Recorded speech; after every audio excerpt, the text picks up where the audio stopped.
H D. ರೇವಣ್ಣರ ಹೊಳೆನರಸೀಪುರದ Channambika ನಿವಾಸಕ್ಕೆ SIT ತಂಡದ ಅಧಿಕಾರಿಗಳ ಆಗಮನ ಆಗಿದೆ. ಎಚ್.ಡಿ. ರೇವಣ್ಣರ ನಿವಾಸಕ್ಕೆ ಎಸ್ಐಟಿ ತಂಡ ಭೇಟಿಯನ್ನ ಕೊಟ್ಟಿದೆ. ವಿಶೇಷ ಏನು ಅಂದ್ರೆ ಇವತ್ತೇ ಸ್ಥಳ ಮಹಾಜರ್ ಆಗುತ್ತೆ. ಸಂತ್ರಸ್ತೆಯನ್ನ ಕೂಡ ಅಧಿಕಾರಿಗಳು ಕರೆತಂದಿದ್ದಾರೆ. ಹಾಸನ ಜಿಲ್ಲೆಯ ಹೊಳೆನರಸೀಪುರದಲ್ಲಿ ಇರುವಂತ ಚನ್ನಾಂಬಿಕಾ ನಿಲಯಕ್ಕೆ ಹೊಳೆನರಸೀಪುರದ ರೇವಣ್ಣರ ನಿವಾಸದಲ್ಲಿ ಸ್ಥಳ ಮಹಾಜರು ಮಾಡೋ ಅಂತ ಪ್ರಕ್ರಿಯೆಯನ್ನ ಎಸ್ಐಟಿ ಅಧಿಕಾರಿಗಳು ಈಗ ಶುರು ಮಾಡೋ ಇದ್ದಾರೆ. ಈಗ ಆಲ್ರೆಡಿ ಶುರುವಾಗಿದೆ. ಗೇಟ್ನ ಒಳಗಡೆ ಅಧಿಕಾರಿಗಳು ಪ್ರವೇಶವನ್ನ ಮಾಡಿದ್ರು. ಮಹಿಳಾ ಸಿಬ್ಬಂದಿ ಕೂಡ ಇದ್ರು. ಎಕ್ಸ್ಕ್ಲೂಸಿವ್ ದೃಶ್ಯಾವಳಿಗಳನ್ನ ನ್ಯೂಸ್ ಫಸ್ಟ್ ನ ಸ್ಕ್ರೀನ್ ಮೇಲ್ಗಡೆ ನೋಡ್ತಾ ಇದ್ದೀರಿ ನೀವು. ನೋಡಿ, ಮಹಿಳಾ ಸಿಬ್ಬಂದಿ ಇದ್ದಾರೆ, ಅಧಿಕಾರಿಗಳು ಇದ್ದಾರೆ, ಸಂತ್ರಸ್ತೆ ಮಹಿಳೆ ಕೂಡ ಇದ್ದಾರೆ. ಯಾರು ದೂರು ದಾಖಲು ಮಾಡಿದ್ರಲ್ಲ ಆ ಸಂತ್ರಸ್ತ ಮಹಿಳೆಯನ್ನ ಕೂಡ ಕರೆದುಕೊಂಡು ಬಂದು ಸ್ಥಳ ಮಹಾಜರು ಮಾಡೋ ಅಂತ ಪ್ರಕ್ರಿಯೆಯನ್ನ ಎಸ್ಐಟಿ ಅಧಿಕಾರಿಗಳು ಮಾಡ್ತಾ ಇದ್ದಾರೆ. ಇದು ಫಸ್ಟ್ ವಿಜುವಲ್ಸ್ ನ್ಯೂಸ್ ಫಸ್ಟ್ ನ ಸ್ಕ್ರೀನ್ ಮೇಲ್ಗಡೆ ನೀವು ನೋಡ್ತಾ ಇರುವಂತದ್ದು. ಮಾಜಿ ಸಚಿವ ಹಾಲಿ ಶಾಸಕ ಎಚ್.ಡಿ. ರೇವಣ್ಣ ವಿರುದ್ಧ ದಾಖಲಾಗಿರುವಂತಹ ಲೈಂಗಿಕ ದೌರ್ಜನ್ಯ ಪ್ರಕರಣಕ್ಕೆ ಸಂಬಂಧಪಟ್ಟಂತೆ ಎಸ್ಐಟಿ ಅಧಿಕಾರಿಗಳು ನೇರವಾಗಿ ಸಂತ್ರಸ್ತ ಯುವತಿ ಜೊತೆ ಸ್ಥಳ ಮಹಾಜರಿಗೆ ಹಾಸನ ಜಿಲ್ಲೆಯ ಹೊಳೆನರಸೀಪುರದ ಚನ್ನಾಂಬಿಕಾ ನಿವಾಸಕ್ಕೆ ಆಗಮಿಸಿದ್ದಾರೆ. ಹೆಚ್ಚಿನ ಡೀಟೇಲ್ಸ್ ನೀಡ್ತಾರೆ ನಮ್ಮ ಪ್ರತಿನಿಧಿ ಸಂದೇಶ್. ಈಗ ದೂರವಾಣಿ ಸಂಪರ್ಕಕ್ಕೆ ಸಿಕ್ಕಿದ್ದಾರೆ. ಸಂದೇಶ್, ಈಗಾಗಲೇ ಎಸ್ಐಟಿ ಅಧಿಕಾರಿಗಳ ಆಗಮನ ಆಗಿದೆ, ಜೊತೆಗೆ ಸಂತ್ರಸ್ತೆ ಕೂಡ ಬಂದಿದ್ದಾರೆ. ಸ್ಥಳ ಮಹಾಜರು ಕಾರ್ಯ ಆರಂಭ ಆಯ್ತಾ? ಹೇಗಿರುತ್ತೆ ಸ್ಥಳ ಮಹಾಜರು ಪ್ರಕ್ರಿಯೆ? ಸಂದೇಶ್. ಮಧುಸೂದನ್, ಈಗಷ್ಟೇ ಚನ್ನಾಂಬಿಕಾ ನಿಲಯಕ್ಕೆ ಎಸ್ಐಟಿ ತಂಡ ಕೂಡ ಬಂದಿರುವಂತದ್ದು. ಒಟ್ಟು 3 ವಾಹನಗಳಲ್ಲಿ ಸಂತ್ರಸ್ತೆಯ ಜೊತೆಯಲ್ಲಿ ಎಸ್ಐಟಿ ತಂಡ ಭೇಟಿ ನೀಡಿದೆ. ಈಗ ಸದ್ಯ ಮನೆಯ ಹೊರಭಾಗದಲ್ಲಿದ್ದಾರೆ. ಹೊರಭಾಗದಲ್ಲಿ ಈಗಾಗಲೇ ಕೂತು ಕಂಪ್ಲೀಟ್ ಆದ ಒಂದು ಪ್ಲಾನಿಂಗ್ ಅನ್ನ, ಅಂದ್ರೆ ಇದಕ್ಕೆ ಬೇಕಾದಂತ ಸ್ಥಳ ಮಹಾಜರಿಗೆ ಬೇಕಾದಂತ ಎಲ್ಲಾ ಇಕ್ವಿಪ್ಮೆಂಟ್ಸ್ ಗಳನ್ನು ಕೂಡ, ಅಂದ್ರೆ ಸಿಸ್ಟಮ್ ಆಗಿರ್ಬೋದು, ಅಂದ್ರೆ CPU, ಮಾನಿಟರ್, ಹಾಗೆ ಕೀಬೋರ್ಡ್, ಪ್ರಿಂಟರ್ ಎಲ್ಲವನ್ನು ಕೂಡ ತರಿಸ್ಕೊಂಡಿದ್ದಾರೆ. ಜೊತೆಗೆ ಈಗಾಗಲೇ ಸಂತ್ರಸ್ತೆ ದೂರನ್ನ ಕೊಟ್ಟಿರೋದ್ರಿಂದ ಆ ದೂರಿನ ಆಧಾರದ ಮೇಲೆ, ಅಂದ್ರೆ ಹೊಳೆನರಸೀಪುರ ನಗರ ಪೊಲೀಸ್ ಠಾಣೆಯಲ್ಲಿ ದಾಖಲಾಗಿದ್ದಂತಹ ಒಂದು ಪ್ರಕರಣ ಏನಿದೆ, ಅಂದ್ರೆ ಅಡುಗೆ ಮನೆ ಆಗಿರ್ಬೋದು, ಸ್ಟೋರ್ ರೂಮ್ ಆಗಿರ್ಬೋದು, ಇಂತಹ ಕಡೆಗಳಲ್ಲಿ ಲೈಂಗಿಕ ದೌರ್ಜನ್ಯವನ್ನ ಮಾಡ್ತಾ ಇದ್ರು. ಜೊತೆಗೆ ಎಣ್ಣೆ ಮಸಾಜ್ ಮಾಡಿಸ್ಕೊಳ್ಳೋದಕ್ಕೆ ಬೆಡ್ರೂಮ್ಗೆ ಕರೆದು ಅಲ್ಲೂ ಕೂಡ ಲೈಂಗಿಕ ದೌರ್ಜನ್ಯವನ್ನ ಎಸಗ್ತಾ ಇದ್ರು ಅಂತ ಏನೆಲ್ಲ ಮೆನ್ಷನ್ ಮಾಡಿದ್ದಾರೆ ಅದಕ್ಕೆ ಸಂಬಂಧಪಟ್ಟಂತೆ ಇವತ್ತು ಕಂಪ್ಲೀಟ್ ಆಗಿ ಈ ಒಂದು ಮನೆಯಲ್ಲಿ ಚನ್ನಾಂಬಿಕಾ ನಿಲಯದಲ್ಲಿ, ಹೊಳೆನರಸೀಪುರದ ಚನ್ನಾಂಬಿಕಾ ನಿಲಯದಲ್ಲಿ ಕಂಪ್ಲೀಟ್ ಆದ ಒಂದು ಪರಿಶೀಲನೆ ಆಗುತ್ತೆ. ಈಗಾಗಲೇ CRPC 165 ನ ಅಡಿಯಲ್ಲಿ ಸ್ಥಳ ಮಹಾಜರನ್ನ ಮಾಡೋದಕ್ಕೆ ಎಲ್ಲಾ ರೀತಿಯ ಸಿದ್ಧತೆಯನ್ನ ಮಾಡಿಕೊಳ್ಳಲಾಗಿದೆ. ಈಗ ಮನೆಯ ಒಳಗೆ ಎಂಟ್ರಿ ಕೊಟ್ಟಿರುವಂತಹ ಎಸ್ಐಟಿ ತಂಡ ಹೊರಭಾಗದಲ್ಲಿ, ಅಂದ್ರೆ ಮನೆಯ ಒಳಭಾಗದಲ್ಲಿರುವಂತಹ ಒಂದು ಆವರಣದಲ್ಲಿ ಈಗಾಗಲೇ ನಿಂತಿದ್ದಾರೆ. ಈಗ ಸದ್ಯ ಮನೆ ಬಾಗಿಲಿನಿಂದ ಒಳಗಡೆ ಹೋಗ್ತಾರೆ. ಅಂದ್ರೆ ಬಾಗಿಲ ಬಳಿ ನಿಂತಿರೋದ್ರಿಂದ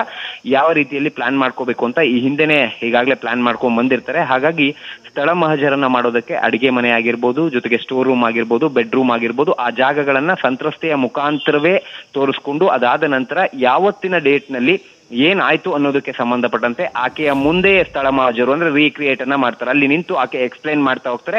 ಇದೆಲ್ಲವನ್ನ ಕೂಡ ವಿಡಿಯೋ ರೆಕಾರ್ಡ್ ಮಾಡ್ಕೊಳ್ಳಾಗುತ್ತೆ. ಅಂದ್ರೆ ಈ ಸ್ಥಳ ಮಹಾಜರು ಮಾಡೋದಕ್ಕೆ ಪ್ರಮುಖವಾದ ಉದ್ದೇಶ ಅಂದ್ರೆ ಎವಿಡೆನ್ಸ್ ಅನ್ನ ಕಲೆಕ್ಟ್ ಮಾಡಬೇಕು. ಜೊತೆಗೆ ಆಕೆ ಕೊಟ್ಟಿರುವಂತಹ ಸ್ಟೇಟ್ಮೆಂಟ್ ಗೆ ಸಂಬಂಧಪಟ್ಟಂತೆ ಕಂಪ್ಲೀಟ್ ಆದ ವಿಜುವಲ್ ಎವಿಡೆನ್ಸ್ ಗಳು ಕೂಡ ಕಲೆಕ್ಟ್ ಆಗ್ತಾ ಹೋಗ್ತವೆ. ಇಲ್ಲಿ 3 ರೀತಿಯ ಎವಿಡೆನ್ಸ್ ಗಳನ್ನ ಕಲೆಕ್ಟ್ ಮಾಡುವಂತ ಕೆಲಸವನ್ನ ತನಿಖಾ ತಂಡ ಮಾಡ್ತಾ ಹೋಗುತ್ತೆ. ಅಂದ್ರೆ ಮೊದಲನೇದಾಗಿ live evidence, digital evidence, technical evidence. ಅಂದ್ರೆ ಇಲ್ಲಿ ಪ್ರಮುಖವಾಗಿರುವಂತದ್ದು ಲೈವ್ ಎವಿಡೆನ್ಸ್ ಅಂತ ಅಂದ್ರೆ ಈ ಒಂದು ಮನೆಯ ಒಳಗೆ ಹೋದಂತ ಸಂದರ್ಭದಲ್ಲಿ ಅವತ್ತಿನ ದಿನ, ಅಂದ್ರೆ ಈ ಒಂದು ಘಟನೆ ನಡೆದಂತ ದಿನ ಅಥವಾ ಲೈಂಗಿಕ ದೌರ್ಜನ್ಯವನ್ನ ಎಸಗ್ತಾ ಇದ್ರು ಅಂತ ಏನ್ ಹೇಳ್ತಾ ಇದ್ದಾರೆ ಆ ಮಹಿಳೆ ಅಥವಾ ಸಂತ್ರಸ್ತ ಮಹಿಳೆ, ಆಕೆ ಹೇಳಿಕೆ ಆಧಾರದ ಮೇಲೆ ಅವತ್ತಿನ ದಿನ ಯಾರೆಲ್ಲ ಇದ್ರು, ಯಾಕಂದ್ರೆ ಇನ್ನುಳಿದ 6 ಮನೆ ಕೆಲಸದ ಮಹಿಳೆಯರ ಹೆಸರನ್ನು ಕೂಡ ಆಕೆ FIR ನಲ್ಲಿ ಮೆನ್ಷನ್ ಮಾಡಿರೋದ್ರಿಂದ ಅವರು ಅವತ್ತಿದ್ರ ಅನ್ನೋದಕ್ಕೆ ಸಂಬಂಧಪಟ್ಟಂತೆ ಮಾಹಿತಿಯನ್ನ ಪಡ್ಕೊಳ್ತಾರೆ. ಜೊತೆಗೆ ಅಕ್ಕಪಕ್ಕದ ಮನೆಯವರಾಗಿರ್ಬೋದು ಅಥವಾ ಸೆಕ್ಯೂರಿಟಿ ಗಾರ್ಡ್ಗಳಾಗಿರ್ಬೋದು ಅಥವಾ ಮನೆ ಕೆಲಸದವರಾಗಿರ್ಬೋದು, ಲೈವ್ ಎವಿಡೆನ್ಸ್ ಅಂದ್ರೆ ಪ್ರತ್ಯಕ್ಷವಾಗಿ ಯಾರೆಲ್ಲ ನೋಡಿದ್ರು ಅಥವಾ ಇದಕ್ಕೆ ಸಾಕ್ಷಿಭೂತರಾಗಿರುವಂತವ್ರು ಅಥವಾ ಭವಾನಿ ರೇವಣ್ಣ ಅವರೇ ಆಗಿರ್ಬೋದು. ಯಾಕಂದ್ರೆ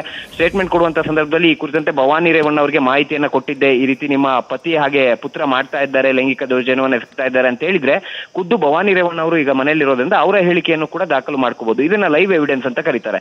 ಡಿಜಿಟಲ್ ಎವಿಡೆನ್ಸ್ ಅಂದ್ರೆ ಒಳಗಿರುವಂತಹ CCTV ಕ್ಯಾಮ್ರಾಗಳು, ಅಂದ್ರೆ ಅಲ್ಲೇನಾದ್ರೂ ಒಳಗಡೆ CCTV ಕ್ಯಾಮ್ರಾ ಇದೆಯಾ ಅಥವಾ ಕಂಪ್ಲೀಟ್ ಆಗಿ ಪೆನ್ ಡ್ರೈವ್ಗಳು, ಹಾರ್ಡ್ ಡಿಸ್ಕ್ಗಳು, ಯಾಕಂದ್ರೆ ಸಾಕಷ್ಟು ವಿಡಿಯೋಗಳು ವೈರಲ್ ಆಗಿರೋದ್ರಿಂದ ಒಂದು ವೇಳೆ ಏನಾದರೂ ಒಳಗಡೆ ಈ ಡಿಜಿಟಲ್ ಎವಿಡೆನ್ಸ್ಗಳು ಏನಾದರೂ ಇದೆಯಾ ಅನ್ನೋದಕ್ಕೆ ಸಂಬಂಧಪಟ್ಟಂತೆ ಮಾಹಿತಿಯನ್ನ ಪಡ್ಕೊಳ್ತಾರೆ. ಜೊತೆಗೆ CCTVಗಳನ್ನ ಕಂಪ್ಲೀಟ್ ಆದ ಒಂದು ಪರಿಶೀಲನೆ ಮಾಡುವಂತ ಕೆಲಸವನ್ನ ಕೂಡ ಮಾಡಲಾಗುತ್ತೆ. ಒಂದು ವೇಳೆ ಇದ್ರೆ, ಯಾಕಂದ್ರೆ ಬಹಳಷ್ಟು ದಿನಗಳಾಗಿರೋದ್ರಿಂದ ಇಲ್ಲಿ ಸಾಕಷ್ಟು ಕಷ್ಟವಾಗುತ್ತೆ, ಹಾಗಾಗಿ ಇದ್ರೆ ಅದನ್ನ ಕೂಡ ಕಲೆಕ್ಟ್ ಮಾಡ್ತಾರೆ. ಜೊತೆಗೆ ಟೆಕ್ನಿಕಲ್ ಎವಿಡೆನ್ಸ್ ಅಂತ ಅಂದ್ರೆ ಈಗ ನೆಟ್ವರ್ಕ್ ಡಂಪ್, ಅವತ್ತಿನ ದಿನ ನೆಟ್ವರ್ಕ್ ಡಂಪ್ ಅಂದ್ರೆ ಈಕೆ ಹೇಳಿದಂತ ದಿನ ರೇವಣ್ಣ ಅವರ ಒಂದು ಟವರ್ ಲೊಕೇಶನ್ ಎಲ್ಲಿ ತೋರಿಸ್ತಾ ಇತ್ತು, ಜೊತೆಗೆ ಪ್ರಜ್ವಲ್ ರೇವಣ್ಣ ಅವರು ಎಲ್ಲಿದ್ರು, ಜೊತೆಗೆ ಈಕೆ ಎಲ್ಲಿದ್ಲು ಅನ್ನೋದಕ್ಕೆ ಸಂಬಂಧಪಟ್ಟಂತೆ ಮಾಹಿತಿಯನ್ನ ಪಡ್ಕೊಳ್ತಾರೆ. ಜೊತೆಗೆ ಈಗಾಗಲೇ ಆಕೆ ದೂರನ್ನ ಕೊಡುವಂತ ಸಂದರ್ಭದಲ್ಲಿ ತನ್ನ ಮಗಳಿಗೆ ವಾಟ್ಸಪ್ ಕರೆಯನ್ನ ಮಾಡ್ತಾ ಇದ್ರು, ಪದೇ ಪದೇ ಅಸಭ್ಯವಾಗಿ ಮಾತನಾಡ್ತಾ ಇದ್ರು ವಾಟ್ಸಪ್ ಕರೆಯನ್ನ ಮಾಡಿ ಅಂತ ಹೇಳಿರೋದ್ರಿಂದ ಅಲ್ಲಿ ಆಕೆ ಅಂದ್ರೆ ಮಗಳ ವಾಟ್ಸಪ್ ಅನ್ನ ಕೂಡ ಈಗಾಗಲೇ ಪರಿಶೀಲನೆ ಮಾಡಿರ್ತಾರೆ. ಅದಕ್ಕೆ ಸಂಬಂಧಪಟ್ಟಂತೆ ಒಂದು ಇನ್ಫಾರ್ಮೇಶನ್ ಅನ್ನ ಪಡೆದುಕೊಳ್ಳುವಂತ ಕೆಲಸವನ್ನ ಕೂಡ ಮಾಡಲಾಗುತ್ತೆ. ಜೊತೆಗೆ ಮನೆಯ ಒಳಗಡೆ ಯಾವ್ದಾದ್ರು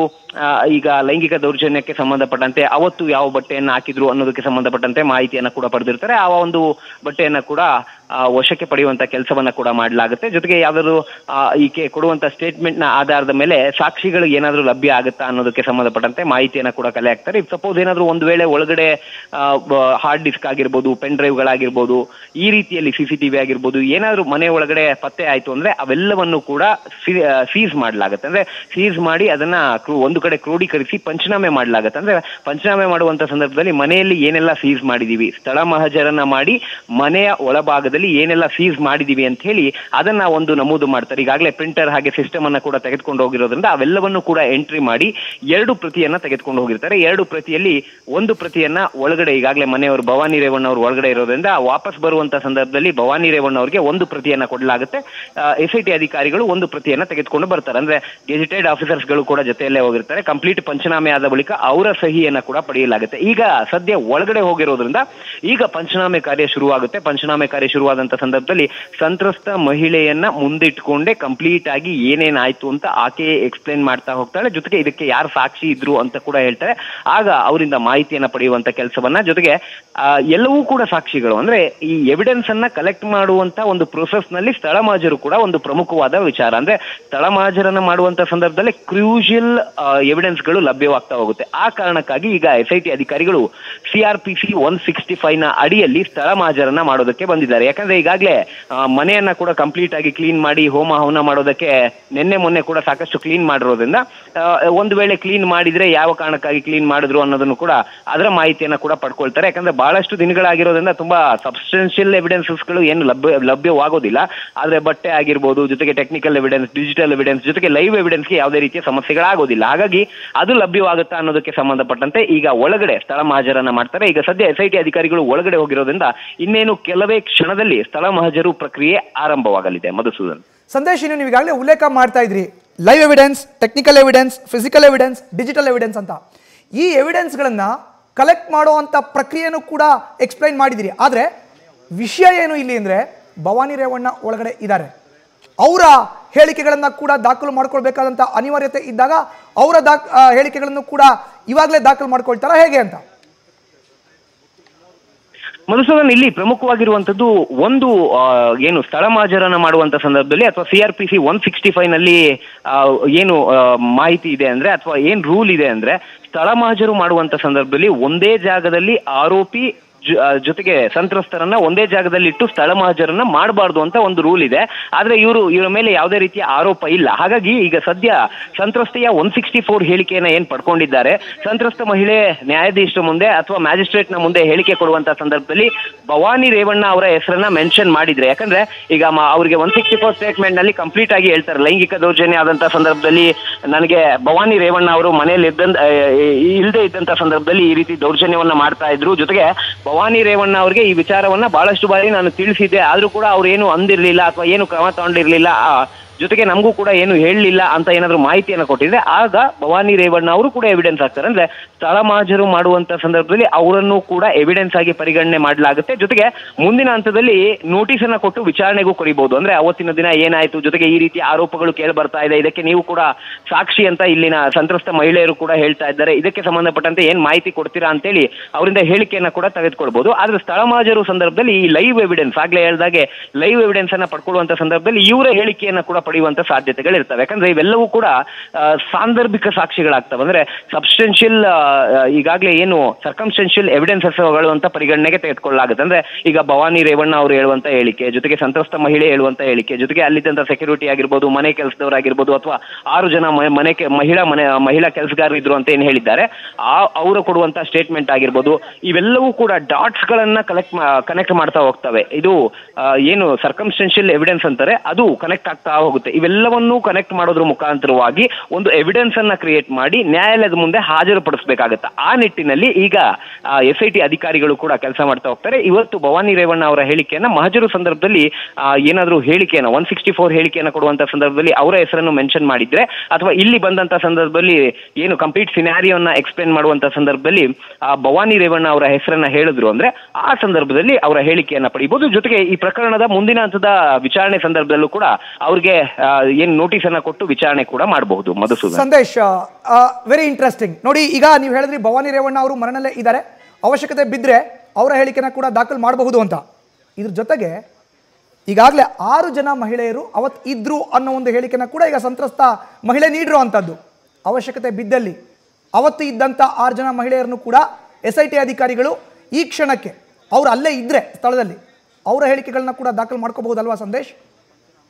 ಮಧುಸೂದನ್, ಖಂಡಿತವಾಗ್ಲು. ಯಾಕಂದ್ರೆ ಈಗ ಕೊಟ್ಟಿರುವಂತ ದೂರೇ ಅದು. ಅಂದ್ರೆ ದೂರಿನಲ್ಲಿ ಪ್ರಮುಖವಾಗಿ ಅವರು ಮೆನ್ಷನ್ ಮಾಡಿರುವಂತ ವಿಚಾರ ಅಂದ್ರೆ ನಮ್ಮ ಮೇಲೆ ಲೈಂಗಿಕ ದೌರ್ಜನ್ಯ ಆಗಿದೆ, ಅದು ಯಾವ ಯಾವ ಸಂದರ್ಭದಲ್ಲಿ ನಮ್ಮ ಮೇಲೆ ಲೈಂಗಿಕ ದೌರ್ಜನ್ಯ ಆಗಿದೆ, ಜೊತೆಗೆ ನಮ್ಮ ಜೊತೆಯಲ್ಲಿ ಮಹಿಳಾ ಕೆಲಸಗಾರರು ಕೂಡ ಇದ್ರು, ಅವ್ರಿಗೂ ಕೂಡ ಇದೇ ರೀತಿಯಲ್ಲಿ ಅವರು ದೌರ್ಜನ್ಯವನ್ನ ಎಸಗಿದ್ದಾರೆ. ಅಂದ್ರೆ ಪದೇ ಪದೇ ಕೂಡ ಇವ್ರ ಬಗ್ಗೆ ಅವರು ಅಂದ್ರೆ ತುಂಬಾ ಈ ರೀತಿ ದೌರ್ಜನ್ಯವನ್ನ ಎಸಗ್ತಾರೆ ಅಂತ ಹೇಳಿ ನಮಗೆ ಮಾಹಿತಿಯನ್ನು ಕೊಡ್ತಾ ಇದ್ರು ಅಂತ ಹೇಳಿರೋದ್ರಿಂದ ಖಂಡಿತವಾಗ್ಲು, ಯಾಕಂದ್ರೆ FIR ನಲ್ಲಿ ಖುದ್ದು ಸಂತ್ರಸ್ತ ಮಹಿಳೆ ಮೆನ್ಷನ್ ಮಾಡಿದ್ದಾರೆ ಈ ವಿಚಾರವನ್ನ. ಜೊತೆಗೆ ಇಲ್ಲಿ SIT ಅಧಿಕಾರಿ ಅಥವಾ SIT ಯನ್ನ ರಚಿಸಿರುವಂತಹ ಉದ್ದೇಶವೇ ಅದು. ಓವರ್ ಆಲ್ ಪ್ರಕರಣಕ್ಕೆ ಸಂಬಂಧಪಟ್ಟಂತೆ ಎಲ್ಲವನ್ನೂ ಕೂಡ ಎನ್ಕ್ವೈರಿ ಮಾಡ್ಬೇಕು. ಅದು ಮೊದಲನೇ ಪ್ರಕರಣ, ಈಗ ಏನು ಸಂತ್ರಸ್ತೆಯನ್ನ ಕರ್ಕೊಂಡ್ ಬಂದಿದ್ದಾರೆ ಹೊಳೆನರಸೀಪುರ ನಗರ ಪೊಲೀಸ್ ಠಾಣೆಯಲ್ಲಿ ದಾಖಲಾದಂತ ಪ್ರಕರಣ, ಇದೂ ಸೇರಿದಂತೆ ಎಲ್ಲಾ ಪ್ರಕರಣವನ್ನು ಓವರ್ ಆಲ್ ಈ ಒಂದು ಆಸನದಲ್ಲಿ ಅಶ್ಲೀಲ ವಿಡಿಯೋಗಳು ವೈರಲ್ ಆಯ್ತು, ಇವೆಲ್ಲವಕ್ಕೂ ಕೂಡ ಸಂಬಂಧಪಟ್ಟಂತೆ ಅಥವಾ ದೌರ್ಜನ್ಯಕ್ಕೆ ಸಂಬಂಧಪಟ್ಟಂತೆ ಎಲ್ಲದಕ್ಕೂ ಕೂಡ ಎನ್ಕ್ವೈರಿ ಮಾಡೋದಕ್ಕಿರುವಂತಹ ಒಂದೇ ತಂಡ ಅಂದ್ರೆ ಅದು SIT ತಂಡ. ಹಾಗಾಗಿ SIT ತಂಡಕ್ಕೆ ಕಂಪ್ಲೀಟ್ ಆದ ಒಂದು ಪವರ್ ಇದೆ. ಜೊತೆಗೆ ಸ್ಥಳ ಮಾಜೂರು ಮಾಡುವಂತ ಸಂದರ್ಭದಲ್ಲಿ ಇದೇ ಇಂಪಾರ್ಟೆಂಟ್. ಆಕೆ ಕೊಟ್ಟಿರುವಂತಹ ಪ್ರತಿ ಸ್ಟೇಟ್ಮೆಂಟ್ ನ ಆಧಾರದ ಮೇಲೆ ಇಂಚಿಂಚು ಕೂಡ ಮನೆಯ ಇಂಚಿಂಚು ಕಂಪ್ಲೀಟ್ ಆದ ಪರಿಶೀಲನೆಯನ್ನ ಮಾಡಲಾಗುತ್ತೆ. ಮೊದಲಿಗೆ ಎಷ್ಟು ಕಂಪ್ಲೀಟ್ ಆದ ಒಂದು ಲೆಂತ್ ಇದೆ ಅಂದ್ರೆ ಮನೆ ಎಷ್ಟು ವೈಡ್ ಅಂಡ್ ಲೆಂತ್ ಇದೆ ಅನ್ನೋದಕ್ಕೆ ಸಂಬಂಧಪಟ್ಟಂತೆ ಮಾಹಿತಿಯನ್ನ ಪಡ್ಕೊಳ್ತಾರೆ. ಜೊತೆಗೆ ಪ್ರಜ್ವಲ್ ರೇವಣ್ಣ ಅವರ ಬೆಡ್ರೂಮ್ ಯಾವುದು, ಜೊತೆಗೆ ರೇವಣ್ಣ ಅವರ ಬೆಡ್ರೂಮ್ ಯಾವುದು, ಅದು ಎಷ್ಟು ಉದ್ದ ಇದೆ, ಜೊತೆಗೆ ಎಲ್ಲಿ ಈ ರೀತಿ ದೌರ್ಜನ್ಯ ಆಗಿದೆ, ಜೊತೆಗೆ ಬೇರೆ ಮಹಿಳೆಯರಿಗೆ ಲೈಂಗಿಕ ದೌರ್ಜನ್ಯ ಆಗಿದೆ ಅನ್ನೋದಾದ್ರೆ ಆ ಮಹಿಳೆಯರು ಯಾರು, ಅವರು ಒಂದು ವೇಳೆ ಒಳಗಡೆ ಇದ್ರು ಅಂದ್ರೆ ಅವರನ್ನು ಕೂಡ ಸಪರೇಟ್ ಆಗಿ ಸೆಗ್ರಿಗೇಟ್, ಯಾಕಂದ್ರೆ ಭವಾನಿ ರೇವಣ್ಣ ಅವರ ಮುಂದೆ ಯಾವುದೇ ರೀತಿಯ ಪ್ರಕ್ರಿಯೆಗಳಾಗಲ್ಲ, ಅವರನ್ನ ಕಂಪ್ಲೀಟ್ ಆಗಿ ಸೀಕ್ರೆಟ್ ಆಗಿ ಅಂದ್ರೆ ಒಂದು ರೂಮ್ ಅಲ್ಲಿ ಇರಿಸಲಾಗುತ್ತೆ. ಒಂದು ರೂಮ್ ಅಲ್ಲಿ ಇರಿಸಿ ಅಲ್ಲಿ ಅವರನ್ನ ಏನು ರೂಮ್ ನಲ್ಲಿ ಕಂಪ್ಲೀಟ್ ಆಗಿ ಲಾಕ್ ಮಾಡಿ ಹೊರಗಡೆ ಕಂಪ್ಲೀಟ್ ಆದ ಒಂದು ವಿಚಾರಣೆಯನ್ನ ಮಾಡಲಾಗುತ್ತೆ. ಯಾಕಂದ್ರೆ ಸಾಕ್ಷಿಗಳ ಮೇಲೆ ಪ್ರಭಾವ ಬೀರುವಂತ ಸಾಧ್ಯತೆಗಳು ದಟ್ಟವಾಗಿರುತ್ತೆ. ಯಾಕಂದ್ರೆ ರೇವಣ್ಣ ಅವರ ಪತ್ನಿ ಅಂದ್ರೆ ಆರೋಪಿಯ ಪತ್ನಿಯೇ ಆಗಿರೋದ್ರಿಂದ ಭವಾನಿ ರೇವಣ್ಣ ಅವರು ಅವರ ಮುಂದೆ ಸ್ಥಳ ಮಾಜರು ಮಾಡೋದಕ್ಕೆ ಆಗೋದಿಲ್ಲ. ಯಾಕಂದ್ರೆ ಆರೋಪಿ ಏನಾದ್ರೂ ಘಟನೆ ನಡೆದಂತ ಸ್ಥಳದಲ್ಲಿದ್ರೆ ಮಾಜರು ಮಾಡೋ ಹಾಗೆ ಇಲ್ಲ. ಆದ್ರೆ ಈಗ ಭವಾನಿ ರೇವಣ್ಣ ಅವರು ಆ ಒಂದು ಸ್ಥಳದಲ್ಲಿರೋದ್ರಿಂದ ಸಾಕ್ಷಿಗಳ ಮೇಲೆ ಪ್ರಭಾವ ಬೀರುವಂತ ಚಾನ್ಸಸ್ಗಳಿರ್ತವೆ ಅಥವಾ ಅವ್ರಿಗೆ ಭಯ ಹುಟ್ಟಿಸುವಂತ ಚಾನ್ಸಸ್ಗಳಿರ್ತವೆ. ಹಾಗಾಗಿ ಅವರನ್ನ ಸಪರೇಟ್ ಆಗಿ ಒಂದು ರೂಮ್ ನಲ್ಲಿ ಇರಿಸಿ ಅದಾದ ಬಳಿಕ ಹೊರಗಡೆ ಕಂಪ್ಲೀಟ್ ಆದ ಸ್ಥಳ ಮಾಜರನ್ನ ಮಾಡ್ತಾ ಹೋಗ್ತಾರೆ. ಸ್ಥಳ ಮಾಜರು ಸಂದರ್ಭದಲ್ಲಿ ಅವ್ರು ಕೊಟ್ಟಿರುವಂತ ಸ್ಟೇಟ್ಮೆಂಟ್ ನ ಆಧಾರದ ಮೇಲೆ ಮನೆ ಕೆಲಸದಾಕೆ ಅಂದ್ರೆ 6 ಜನ ಮನೆ ಕೆಲಸದವರು ಅಂತ ಅದರಲ್ಲಿ ಎಷ್ಟು ಜನ ಇರ್ತಾರೋ ಅವರ ಹೇಳಿಕೆಯನ್ನ ಕೂಡ ಪಡ್ಕೊಳ್ತಾರೆ. ಹೇಳಿಕೆಯನ್ನ ಪಡ್ಕೊಂಡು ಅದನ್ನು ಕೂಡ ದಾಖಲು ಮಾಡ್ಕೊಳ್ತಾ ಹೋಗ್ತಾರೆ. ಅಂದ್ರೆ ಬೇರೆಯವ್ರಿಗೂ ಕೂಡ ಆಗಿದ್ರೆ ಅದಕ್ಕೆ ಸಂಬಂಧಪಟ್ಟಂತೆ ಸಪೋಸ್ ಏನಾದ್ರು ಅವ್ರ ಮೇಲೆ ಏನಾದ್ರು ದೌರ್ಜನ್ಯ ಆಗಿದ್ರೆ ಅದಕ್ಕೆ ಸಂಬಂಧಪಟ್ಟಂತೆ ಹೇಳಿಕೆಯನ್ನ ದಾಖಲು ಮಾಡ್ಕೊಂಡು ಅದಾದ ನಂತರ ಅವರು ವಿಲ್ಲಿಂಗ್ ಇದ್ರೆ ಕಂಪ್ಲೇಂಟ್ ಕೊಡ್ತೀವಿ ಅಂತ ಹೇಳಿದ್ರೆ ಆ ಸಂದರ್ಭದಲ್ಲಿ ಅವರಿಂದ ಮತ್ತೊಂದು ಕಂಪ್ಲೇಂಟ್ ಅನ್ನ ಕೂಡ ದಾಖಲು ಮಾಡ್ಕೋಬಹುದು. ಆ ನಿಟ್ಟಿನಲ್ಲಿ ಈಗಾಗಲೇ SIT ತಂಡ ಕೂಡ ಈಗಾಗಲೇ ಕಂಪ್ಲೀಟ್ ಆದ ಒಂದು ಸಿದ್ಧತೆಯನ್ನ ಕೂಡ ಮಾಡ್ಕೊಂಡಿದ್ರೆ ಮತ್ತೊಂದು ಕಡೆ ಈಗ ಯಾವ್ಯಾವ ಜಾಗದಲ್ಲಿ ಅಂದ್ರೆ ಸ್ಟೋರ್ ರೂಮ್ ಆಗಿರ್ಬೋದು ಅಥವಾ ಅಡಿಗೆ ಮನೆ ಆಗಿರ್ಬೋದು ಅಥವಾ ಬೆಡ್ರೂಮ್ ಆಗಿರ್ಬೋದು ಇಂತಹ ಜಾಗಗಳಲ್ಲಿ ಯಾವ ರೀತಿಯಲ್ಲಿ ಲೈಂಗಿಕ ದೌರ್ಜನ್ಯವನ್ನ ಎಸಗಿದ್ರು ಅನ್ನೋದಕ್ಕೆ ಸಂಬಂಧಪಟ್ಟಂತೆ ಈಗಾಗಲೇ ಮಾಹಿತಿಯನ್ನ ಪಡೆದಿರೋದ್ರಿಂದ ಅವರನ್ನ ಮುಂದೆ ಇರಿಸಿ ಕಂಪ್ಲೀಟ್ ಆಗಿ ಎಕ್ಸ್ಪ್ಲೇನ್ ಮಾಡಿಸ್ತಾರೆ. ಅಂದ್ರೆ ಆ ಸಿನಾರಿಯೋವನ್ನ ಕಂಪ್ಲೀಟ್ ಆಗಿ ಎಕ್ಸ್ಪ್ಲೇನ್ ಮಾಡಿಸಿ ಎಲ್ಲವನ್ನೂ ಕೂಡ ವಿಡಿಯೋ ಮಾಡಲಾಗುತ್ತೆ. ವಿಡಿಯೋ ಕವರೇಜ್ ಅನ್ನ ಮಾಡಿ ಎವಿಡೆನ್ಸ್ ಆಗಿ ಪರಿಗಣನೆಗೆ ತೆಗೆದುಕೊಳ್ತಾರೆ. ಜೊತೆಗೆ ಒಳಗಡೆ ಅವಶ್ಯಕತೆ ಬಿದ್ರೆ ಯಾವ ಐಟಮ್ಸ್ ಗಳನ್ನ ಅಥವಾ ಯಾವ ಒಂದು ಬಟ್ಟೆಗಳನ್ನಾಗಿರ್ಬೋದು ವಸ್ತುಗಳನ್ನ ಸೀಸ್ ಮಾಡಬೇಕು ಅಂತ ಅಲ್ಲಿ ನಿರ್ಧಾರ ಮಾಡಿ ಸೀಸ್ ಮಾಡಲಾಗುತ್ತೆ. ಈಗ ಸದ್ಯ ಈಗ ಹೋಗಿರೋದ್ರಿಂದ ಇನ್ನೂ ಒಂದು 3 ಗಂಟೆಗಳ ಕಾಲ ಆ ಒಂದು ಸ್ಥಳ ಮಾಜರು ಕಾರ್ಯ ನಡೆಯುತ್ತೆ. ಅಂದ್ರೆ ಇಲ್ಲಿಂದ 12 ಗಂಟೆಯಿಂದ ಸುಮಾರು 3 ಗಂಟೆವರೆಗೂ ಕೂಡ ಸ್ಥಳ ಮಾಜರು ನಡೆಯುವಂತ ಸಾಧ್ಯತೆಗಳಿರ್ತವೆ. ಈಗಾಗಲೇ ಗೆಜೆಟೆಡ್ ಆಫೀಸರ್ಗಳು ಕೂಡ ಒಳಗಿರೋದ್ರಿಂದ ಸ್ಥಳೀಯ ಪೊಲೀಸರು ಕೂಡ ಒಳಗಡೆ ಇದ್ದಾರೆ. ಅವರಿಗೆ ಯಾವ ಕೆಲಸವನ್ನ ಮಾಡಬೇಕು ಅಂತ ಈಗಾಗಲೇ SIT ತಂಡ ಬಂದಿರೋದ್ರಿಂದ ಸ್ಥಳೀಯ ಪೊಲೀಸರನ್ನ ಏನಕ್ಕೆ ಬಳಸ್ಕೋಬೇಕು ಅಂತ ಈಗಾಗಲೇ ನಿರ್ಧಾರ ಮಾಡಿದ್ದಾರೆ. ಅದೆಲ್ಲವೂ ಒಂದು ಕಡೆ ಆದ್ರೆ ಮತ್ತೊಂದು ಕಡೆ ಕಾನೂನು ಸುವ್ಯವಸ್ಥೆ ಕಾಪಾಡೋದು ಅನ್ನೋದು ಕೂಡ ಅಷ್ಟೇ ಮುಖ್ಯವಾಗುತ್ತೆ. ಹಾಗಾಗಿ ಹೊರಭಾಗದಲ್ಲಿ ಕೆಲವೊಂದಷ್ಟು ಜನ ಅಂದ್ರೆ ಬಹಳಷ್ಟು ಜನ ಇಲ್ಲದೆ ಇದ್ರು ಕೂಡ ಕೆಲವೊಂದಷ್ಟು ಜನ ಕಾರ್ಯಕರ್ತರಾಗಿರ್ಬೋದು ಅಥವಾ ಬೆಂಬಲಿಗರು ಕೂಡ ಬಂದಿದ್ದಾರೆ. ಹಾಗಾಗಿ ಕಾನೂನು ಸುವ್ಯವಸ್ಥೆ ಹಾಳಾಗಬಾರ್ದು ಅಂತ ಹೇಳಿ ಇಲ್ಲಿ ಬಿಗಿ ಬಂದೋಬಸ್ತನ್ನ ಕೂಡ ಕೈಗೊಳ್ಳಲಾಗಿದೆ. ಈಗಾಗಲೇ ಬ್ಯಾರಿಕೇಡ್ ಗಳನ್ನ ಹಾಕಿದ್ದಾರೆ. ಜೊತೆಗೆ ಬಂದಿರುವಂತಹ ಜನರನ್ನ ಚದುರಿಸುವಂತ ಕೆಲಸವನ್ನ ಕೂಡ ಸ್ಥಳೀಯ ಪೊಲೀಸರು ಮಾಡ್ತಾ ಇದ್ದಾರೆ. ಮತ್ತೊಂದು ಕಡೆ SIT ತಂಡಕ್ಕೆ ಏನ್ ಅವಶ್ಯಕತೆ ಇದೆ, ಅದು ಇಕ್ವಿಪ್ಮೆಂಟ್ ವೈಸ್ ಆಗಿರ್ಬೋದು ಅಥವಾ ಅವ್ರಿಗೆ ಫಿಸಿಕಲಿ ಆಗಿರ್ಬೋದು, ಏನು ಅವಶ್ಯಕತೆ ಇದೆ ಆ ಎಲ್ಲಾ ಒಂದು ರೀತಿಯ ಕೆಲಸಕ್ಕೆ ಸಹಾಯ ಮಾಡುವಂತ ಕೆಲಸವನ್ನ ಸ್ಥಳೀಯ ಪೊಲೀಸರು ಕೂಡ ಮಾಡ್ತಾ ಹೋಗ್ತಾರೆ. ಈಗ ಸದ್ಯ ಈಗಷ್ಟೇ ಒಳಗೆ ಹೋಗಿರೋದ್ರಿಂದ ಸ್ಥಳ ಮಹಾಜರು ಪ್ರಕ್ರಿಯೆ ಇನ್ನೇನು ಕೆಲವೇ ಹೊತ್ತಿನಲ್ಲಿ ಶುರುವಾಗುತ್ತೆ. ಮಧುಸೂದನ್. ಸಂದೇಶ್, ನಿಮ್ಮನ್ನ ಮತ್ತೆ ಮಾತಾಡಿಸ್ತೀನಿ.